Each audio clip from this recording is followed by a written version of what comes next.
UMKM merupakan tulang punggung perekonomian Indonesia, sehingga kami, tim Maksimal, akan mempresentasikan mengenai proyek kami yang diharapkan dapat membantu perkembangan UMKM di Indonesia. Baik, tanpa harus berlama-lama lagi, mari kita masuk ke eksekutif summary kami di mana UMKM di Yogyakarta menghadapi tantangan dalam memperluas pasar dengan hanya 13% yang memanfaatkan teknologi digital.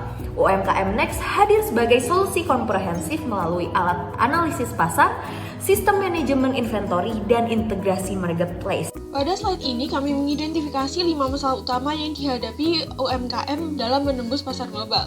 Yang pertama, keterbatasan akses pasar global, sulit bersaing tanpa jaringan dan pengetahuan yang memadai. Lalu minimnya keterampilan teknis, kurangnya pemahaman teknologi modern menghambat produktivitas. Lalu kurangnya sistem manajemen inventory, stok yang tidak terorganisir meningkatkan biaya dan ketidaksesuaian permintaan. Lalu rendahnya pemahaman tren global, produk tidak sesuai preferensi pasar global sehingga daya tarik menurun. Lalu kurangnya integrasi dengan marketplace global, membuat minimnya exposure membuat UMKM kehilangan peluang penjualan. Maka hadirlah UMKM Next, yaitu solusi bisnis UMKM lengkap yang diintegrasikan marketplace untuk perjualan secara luas. Analisis pasar basis AI untuk rekomendasi penjualan, serta sistem inventaris untuk melacak stok, semua dalam satu platform.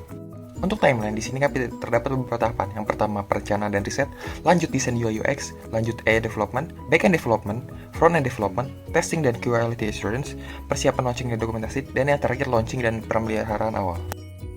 Timeline disusun berdasarkan task. Sebagai task, tentu dikerjakan oleh role tertentu, dan juga task memiliki dependensi terhadap task lainnya, sehingga tentu saja ada urutannya. Task juga bisa memiliki story point atau effort yang dibutuhkan. Nah, ini nanti ditranslate ke berapa lama waktu yang dibutuhkan.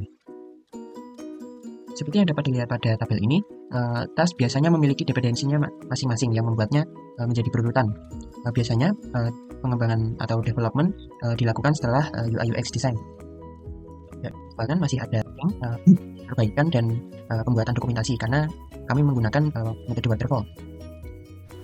Proyek ini memakan biaya sekitar 46,5 juta rupiah, meliputi front-end 10 juta rupiah, back-end dan AI 17 juta rupiah, deployment dan integrasi 8 juta rupiah, analytics 4 juta rupiah, serta testing dan maintenance 6 juta rupiah. Terdapat 5 peran utama dalam tim kami, UI UX designer, back-end developer, project manager, front-end developer, serta AI engineer dengan tanggung jawab masing-masing. Sistem kami terdiri dari interface hingga backend yang terintegrasi dengan AI. Kami menggunakan Face API, MongoDB, Redis, dan model AI95 untuk mengoptimalkan olah data dan menghasilkan performa terbaik. Sistem kami mendukung integrasi dengan platform besar seperti Amazon dan eBay, memungkinkan aplikasi kami terhubung secara mulus dengan pasar global. Sekian dan terima kasih atas perhatian kami. Wassalamualaikum warahmatullahi wabarakatuh.